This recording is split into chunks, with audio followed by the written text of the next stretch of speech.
Shoulders, Talia. Let's talk about them because we're moving them and we use them all the time, every day. And when people have problems or injuries there, it can be really uncomfortable and quite awful. So what's it like when someone has a shoulder problem? If you have shoulder pain, it can have such a big impact on your life, right? If you can't lift your arm overhead, you're struggling to get dressed in the morning to do things up or wash your hair, having difficulty pushing, pulling things, maybe even lying on that side to sleep can be quite painful. So it can be such a huge impact on our day-to-day lives. So maybe let's have a look at the shoulder and you can explain a little bit more about it. All right, so the front of the shoulder is key here because this is where we have the bursae and tendons of the rotator cuff. And often we see them, they can be really impacted because the shoulder's compressed forward. Outside, big muscle, and it should help lift the arm up, and people can also have that muscle be affected heavily. We're gonna turn. The back of the shoulder blade should move a lot, and it should have lots of function that ties directly in with the shoulder.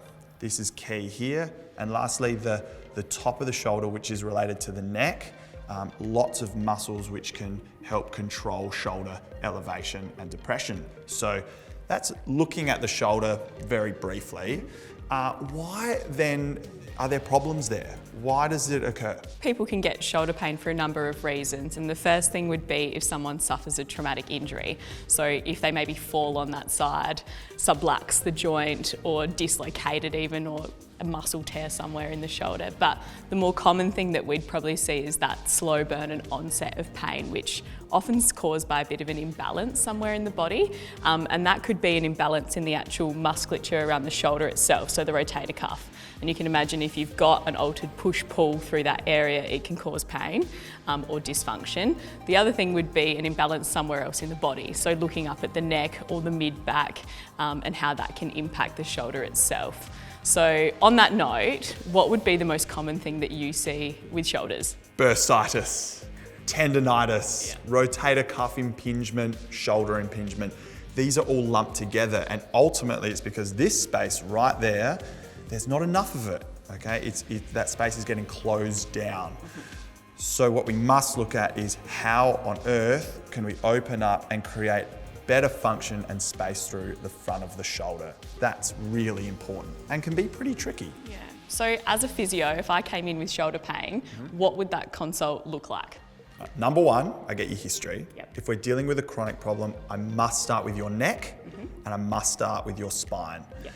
Because if I improve the movements through your neck and your spine, then often we see a significant improvement to the balance and the operating of your shoulder. Then I've got to look at how can I create a good posture and position of your shoulder and get the balance of it right.